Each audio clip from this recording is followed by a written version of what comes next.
I remember going for Shiloh during that December, so I needed to dominate the market. That was my prayer. And that December, a lot of things had to change. I think I sold like 3 properties that December. This is Ramos Adeyinka, also known as Ramos of Lagos, one of the biggest and most respected realtors in Nigeria, known not just for his success, but for the integrity behind the way he runs his business. That's what has kept me so long ago, because I think it might cheat people.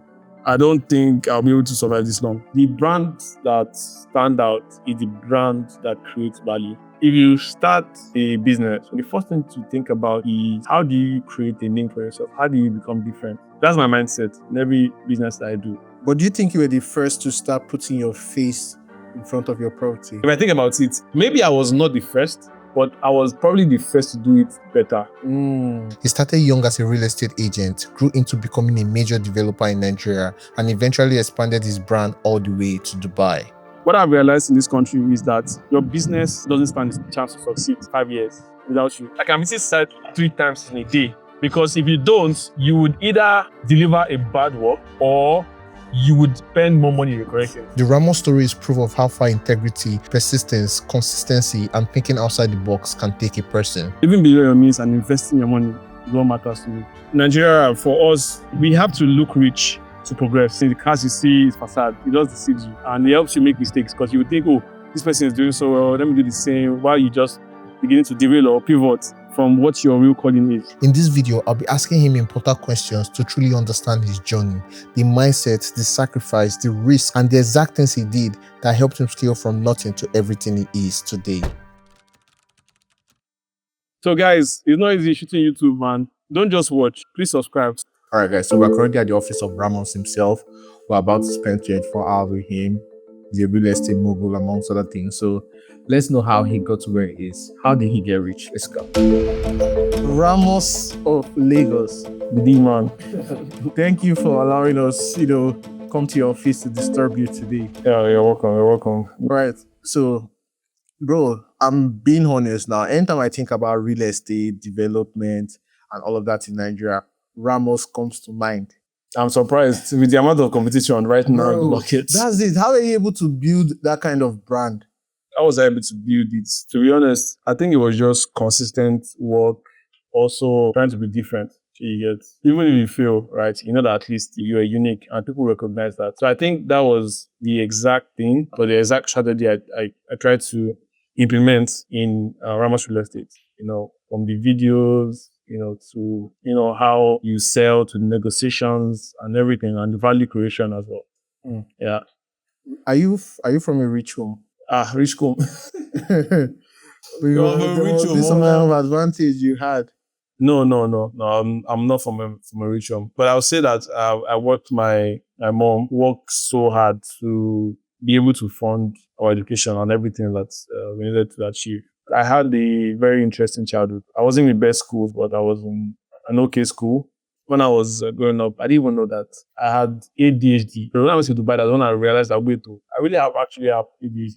I loved sports. I was playing basketball, football, high jump. I was number 1 twice. So if I look at my childhood, to be honest, I was a very good goalkeeper. They used to call me a backhand then. And I really wanted to pursue that, right? But, we live in a country where parents decide the future of children, right? As that dream of mine didn't actually happen, after school, started to find what you can really do in life. But at that point, there's no more calling. Once you have missed that first one, you'll be in a confused state. And the only thing that makes sense is maybe start a business or learn something. So I think I got introduced to what they call this forever living product business, where you bring somebody to bring somebody. I don't know if you've heard of that before. Then you sell aloe vera gel and sell some products, right? What attracted me was the sales pitch. It was more of like how to convince people. So that piqued my interest and I decided to go for it, right? And I did that for some months before I found real estate. If you look at the childhood and look at what is the reality of what it is now, there's a huge difference, So, yeah. Obviously, when you started doing your real estate, you did it in a different way. You kind of like stood out a lot. Yeah. So apart from understanding sales, what else do you think you were doing differently than everybody else in the field before you?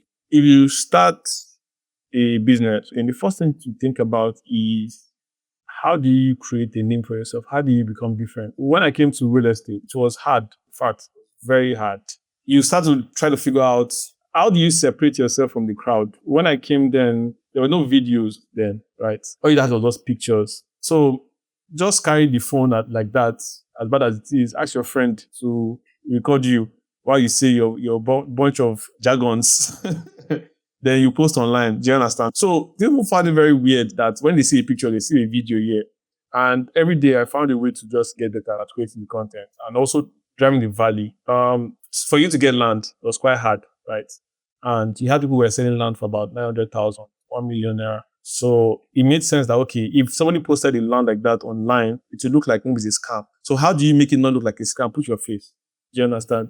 Now, when you put your face, people know that, okay, if anything happens, I can hold this person. So you know if you run. So it builds that trust for customer. I respect people who are able to sell without putting their face out. Yeah, too many ways of selling. Either you have a very huge network, right? Meaning you can actually go to places and, hey, I'm this, I'm that, right? Or you're very good at social media. But do you think you were the first to start putting your face in front of your property? If I think about it, maybe I was not the first, but I was probably the first to do it better. Probably. Because I made a lot of sacrifices. And I'll tell you why it made sense. So there's this videographer I used to use, Midway. Midway is very popular. Do you understand? So he was my friend from school. So I'll pick him up from Covenant. the house. Yes. You went Covenant? Yeah. Wow. I think before Midway, there's somebody called Solomon Swanibe, right? Fabrice actually started shooting with Midway full time. So it was that guy. And later on, he said to tell me that, that you used to go for some meetings with some real estate company. So they see my video and they call him. But the problem he had was they were not willing to pay the amount I was paying. So I think I was probably one of the first guys, but one of them to do it and do it in the best way possible. So how long did you make this investment before you were able to see your first sale? First sale, probably like 3 weeks, right? That was because I was bombing. First sale was probably 3 weeks, I think, or a month. Somebody bought a land 1 million. You understand? So yeah, bought like 3 plots. You understand? And then those guys were paying 15%. So it was a lot of money for me then. I was like 300K. What year did you start? 2017. 2017. Yeah. And at what year did you make your first big boy money? 2019. That was 2 years after. That was 2 years after. I remember, I can How never much was forget. that? It was 3 million, actually, Wow. I made. I can never forget. And even the 3 million itself, he made it with sweat. So I was just sleeping one morning, and I woke up with it on a text on my phone. I want to buy a house. And the way I want to buy was IWNT2 BY, then house HAUS. Now, if you see that kind of text in your head, you'll be like, this one again. I look at that text, say maybe this person doesn't know how to write. Well, no problem. I picked up the phone, I responded, and I called, and he said, yeah, he wants to buy a house, so that I should just send him what the options I have. And I just sent him some. I sent him one in Osapa, and I was like, okay, let's see it today. Okay. And I drove to the place. I went to pick the guy up, took him to the house, like 2, picked one, and he said, okay, oh yeah, now, so what's the next? I said, okay, let's go to the developer. So, because then the best way to close your property is just show them the owner, and you're good. I just know that we got there, look at the documents, and say, okay, no problem. And he paid. Wow. Same day? Yeah, same day, actually. Wow. And after he paid, we missed my commission. When it was not time to pay, it was like, I don't agree anything with you. Who said that? The client, obviously. Oh, wow. I don't agree anything. Because when you come with Toyota person, that's why every real estate agent, any money they get, they buy a car. They buy a car. And even if it's last card. And it's because you need to look the part. If not, customers will ride you ASAP. It was like, I'm not agree anything with you. How would I see it? Boss, I'm working for a company. If I don't bring this money, they'll fire me. I beg. They had conscience, thank God. So as I said that, he looked at me because I made it look very real. Do you understand? It was like, okay, no wala. And he sent it. Developer, he looked at me. He was supposed to pay 1 million then. Somewhere like, you won't make money. Customer can understand. You understand? But developer, are you okay? Because what do you mean? And I, boss, please, I beg. You have to, because my face changed. You have to pay because this is what we do. We don't do any other job. And this is what we used to feed ourselves. So you have to pay. I was like, yeah, okay, no problem. And he sent it, and that was how I made my first cash. Wow. And I think from there, that was the motivation for me to keep going. So at what point did you start developing yourself? This should be like 2020, if I remember. Because I remember going for Shiloh during that December. So I needed to dominate the markets. That's what I wanted to do. And that was my prayer. And that December, a lot of things had to change. I think I sold like 3 properties that December. Then 2019, I think everything shifted. You know when they say lesson come like course, right? If I had to realize that what's happening, as you're closing this, you're closing another, I was like, what's going on? The good thing was I saved a lot of money, right? I was not the lavish spender that just travels and buy everything. Yeah, my mistake was, no, I won't say mistake. My weakness was cars. I was always buying cars like crazy. Yeah, yeah. I said that I was going to build myself for myself too, because even then, people didn't realize the quality of properties that developers made were quite limited. There was no innovation. People were not building. There was just very few developers that were doing something different. So I thought, okay, let me even try something. So I built something in 2020, started in 2020. Finished it, I think, in 2021. And before I finished, it already sold, right? Yeah, it was the first property in Ajah. And it was very good. In fact, my price was the highest. So in the market, so the way that's how real estate works. When a developer sell at this price, the other developers also increase their price to that same price. Yeah. Then I did 270 detached. I did Orchid, like 7 units in Orchid, right? Before I traveled. I think after I traveled, my sense of finishing and construction style changed. It need to be based on what I see. Dubai. That was in 2022. That's when I finished the terrace. And in 2024 was when I now built the one in Ologolo, the 2 units of 70 detached in Ologolo, and sold 2025. Also, I didn't finish. I've not done my flooring completely before. I also sold the 2 units as well. And now we're in phase one. So you believe traveling helped like your creativity? Yes, it did now. The exposure, then my asses were white. And the one I did when I came back, I remember I think it was beige color that I used. This is the problem. Yeah, this is it now. Whoa, this is different. It looks like all these properties in Dubai Hills. Dubai Hills, yeah, those where there are terraces. Yeah. Nah, there's no way you didn't get this idea from those places. I didn't. That's the funny thing. Are you serious? So I think it's psychological. Like I said, all I wanted was just the garage, right, in the house. And maybe it went into my subconscious. So now it now started telling in the design. And it's not luxury. Because when people are saying luxury, this is not luxury. This is just like a guy, different you're design. afraid to call this luxury here in Nigeria because they have not seen something like this. Yeah. Especially these gates. Yeah. When You can see the garage. So this is one of the problems I faced when I first came, right? When I first started, I was looking for a garage. You would think that you see a garage everywhere. But people don't have garage. People don't sell garage in Nigeria. When I called one guy, it was roller shutter, all those roller shutter that you pull up like it will go. I'm like, what are you guys? What's happening? And so we had to import a garage. And that's one of the challenges we face because it will affect, it affects the price of the property as well. I think the property sells itself, right? You don't need to say much. You don't need to say much at all. How much was the house when you sold it? 380. I sold 380.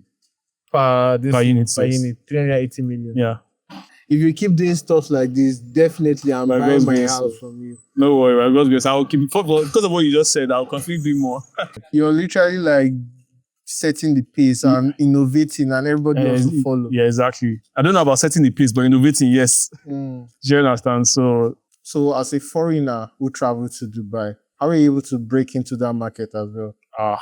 When I got there, and just I started buying abroad. So when you're here, you'll be selling. And what I noticed is that people don't really have like that close relationship with customers when they are here. When in Dubai, it was different. I knew my customers personally. We had like a much closer relationship, right? Because they needed you to let them understand the market. So one thing I realized is that Nigerians are actually very risk is in my mind, but I won't call it risk. I'll just say we exploit a lot compared to other African countries.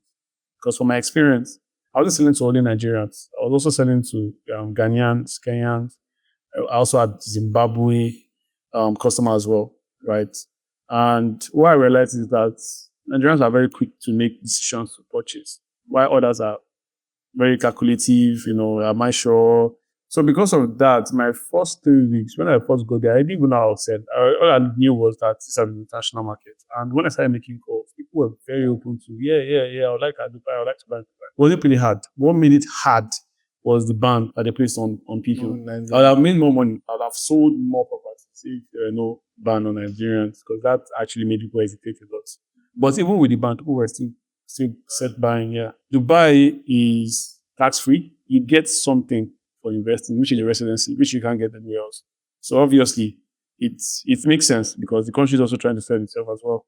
So when it comes to return on investment, yes, it's really good. So not to say that UAE is better than Nigeria, which is obvious, right, because of good leadership, but it's something you cannot get elsewhere. You as a developer, I feel like you're the best person for me to ask this question. Yeah. So in Nigeria, people complain about, the cost for, rent and people calling their properties luxury and all of that.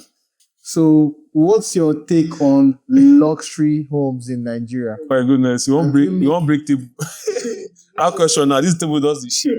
I don't call my property luxury. What luxury is? Luxury is when you take the best of the best.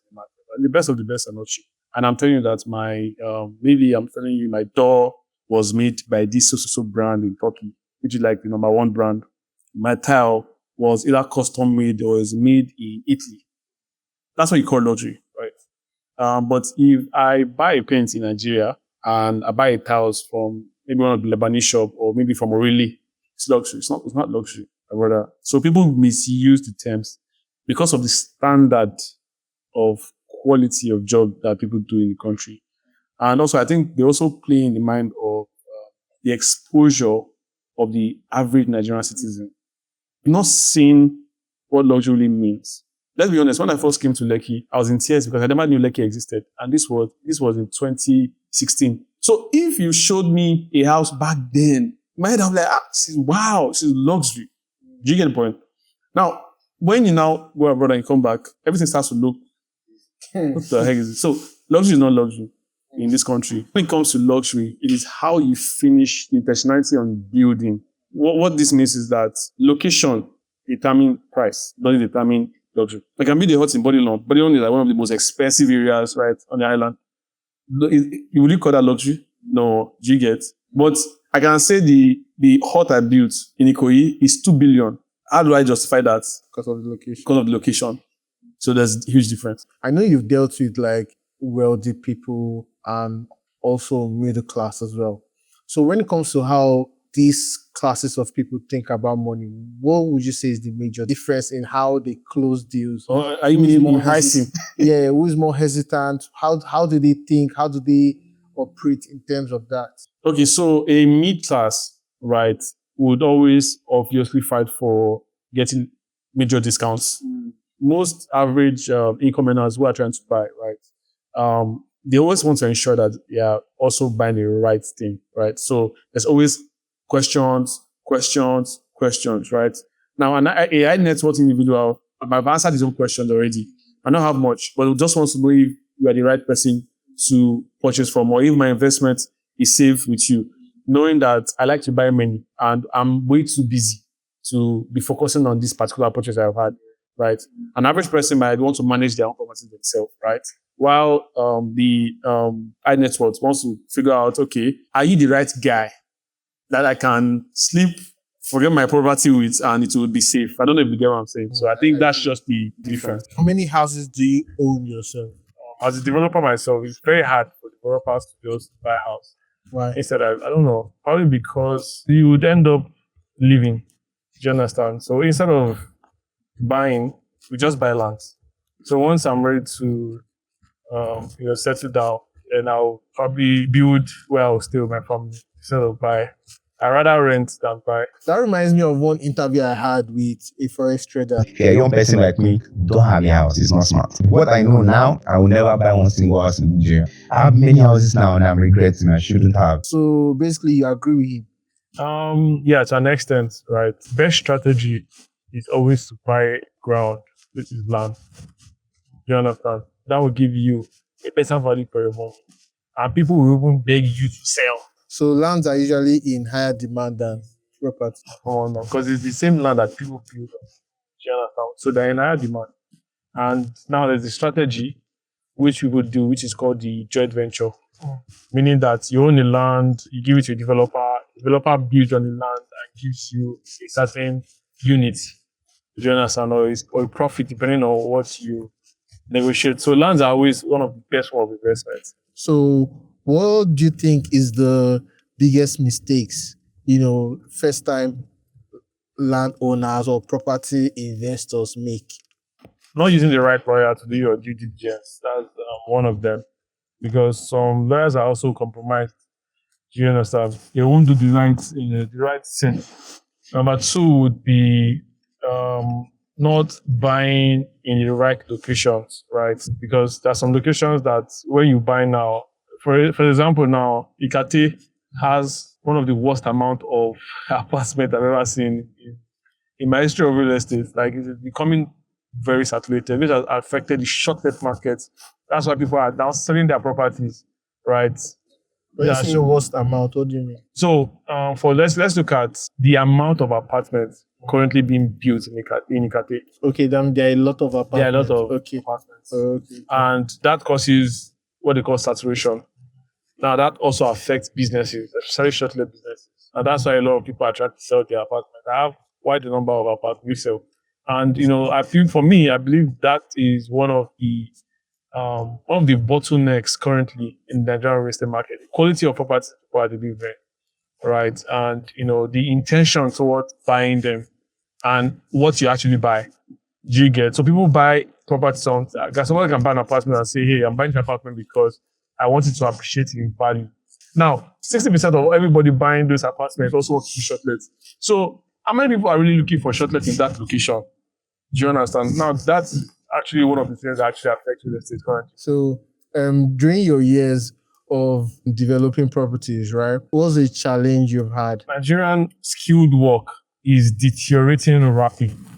You can tell by the finishing of every single property you see currently in the market, right? Now, this is because you want someone to do a job. Let's say the kitchen cabinet guys now, right? Or let's just say plaster guys. Every property you see, you always see that, poor finishing. You always see that, that raggedy finishing, right? I mean, the developer also, you can never, ever not take the pay, right? But at the end of the day, the artisans you use will determine the kind of finishing you get. So because we have artisans who don't pay attention to details, who don't really learn the professional way, also knowing that Nigeria doesn't have all this opportunity as well. They come, do the job, do it in a terrible way. You pay them this, you get another person to do it again, they do it again in another terrible way. But at the end of the day, you just have to accept it because nobody can do it right. You would either deliver a bad work or you would spend more money in recorrecting. Developers would rather leave the work like that than spend more money in recorrecting because it affects every single profit that they make. I have a real estate platform. So I think that takes a lot of my time trying to, get people to believe in what the platform can do, right? Also trying to solve problems, trying to help people sell their properties as well. So right now people are just using the web app to look for their properties and also upload their properties for sale, for rent. It's more like a Zillow kind of platform where you see the exact location of every single property around you, right? Compared to when you want to look for a property now, all you do is that the agent you call an agent and they take you to the properties, right? But what we try to do is to ensure that everybody has access to that property, both the agent and the customer, right? We live in a information hoarding real estate market where people get paid for hoarding information, for having information, right? And making the platform making real estate more transparent is something that is new to Nigerians. And also we have the recent transactions. So if you're coming to buy a land, you see all the transactions that has happened 5 years ago, 2 years ago, 3 years ago on the platform. So you can see how prices have changed in a long time period of time. So one thing I've realized is that the customers really love it a lot, right? Some agents use it while some feel like it's disrupting their market as well. Yeah. But what we want to ensure is that you get a better value looking for a property on our platform compared to when you're looking for a property on Instagram. Because you barely have any information on Instagram because that's where the commission is coming from. But on the platform, you have the exact meaning that on the map, you can look at the streets and say that, this street does not make sense. Compared to when you drive and you get there and say, no, this is not what I want. You wasted your time. Time is money. But the platform, you can click on location, check it on Google Maps, see the exact property, look at the street to decide if this is something is worth your time or not. So you are not just looking at the house, you're looking at the area. You're looking at the area as well. So you don't waste your time inspecting properties that you will never collect. Oh, that's a smart one, bro. Yeah, it's smart, but getting it to Nigerians is geez. What's the challenge like putting it out there? I think it's just marketing. It's just marketing. We know that agents. It will take time for agents to a lot of agents to believe in the platform. I have a mentor that always tell me that you waste your time innovating. Just copy. When I started expert listing, the voice started to came in my head. That why don't you just do what everybody are doing? Do you understand? Then again, another voice plays in my head that says that what makes you different? Every single innovator, I give them the maximum respect because of how hard it is. How's this easy to say? You asked a very good question. It is easy when the house is what it is. So currently what's happening now is that houses are harder to sell now. Wow. They're harder because they all look the same and they are all priced at a ridiculous amount. You have to start explaining to customers why the house is that price. 4 years ago, when I was still selling myself, I didn't need to say much before a customer decides to buy. I think it's now harder because of the inflated prices, and also the bland finishing. But how often do people buy houses in Nigeria? So before it was a lot. Now people are thinking, so the numbers have really reduced now. There's this thing people fear when buying houses, that maybe one day the government will come and demolish. So how do you prevent that from happening to your homes? Okay, so the first thing is don't buy a property without title, right? Governor's consent or COO, right? And you have to fact check it at the house. Apart from doing that, because at the end of the day, there's also compromise at the house sometimes. So you now have to check the survey, meaning that survey are also documented, which means that the government knows where every single land is, which is not under government acquisition. They also have the registered survey of that particular land. So you have to go and track that exact coordinates and see that whatever survey you have is the same thing to what they have over there. So it means that the land is registered. Do you understand? And it's also free from government acquisition. That's the first thing. The second thing is the building approval. What I sell back then in 2020, if you want to sell in Dubai, you have to go get a license to sell. And before you can get your license, you have to do a course. After the course, you have to write an exam. And after writing the exam, your score is what now they used to issue the license to practice. In Nigeria, you wake up and become a realtor by Instagram video. Wow. What do you know about governor's consent? What do you know about deed of assignment? That's one of the problems in the country. Being approval then wasn't a thing until when the Lagos started disturbing and found out that most of the properties don't be approval. They had to start doing everything all by again. So being approval, they have their certificate, they have their documents, they signed in all your building, architectural design and everything. The developer has to show that to you, see that it is recognized and it was approved by the building agency before you buy. Those are the things that you need to check. If not, you will find out that maybe after 2 years, 3 years, they will be doing survey in that area. Before you know it, they will start to put paper on your house and say, hey, where's your building approval? Show us. When you look around and see buildings, do you think that there are still more buildings that will be demolished in the future? I believe there could be. I am not sure if government has really learned their lesson and seen what they did, how it affected real estate.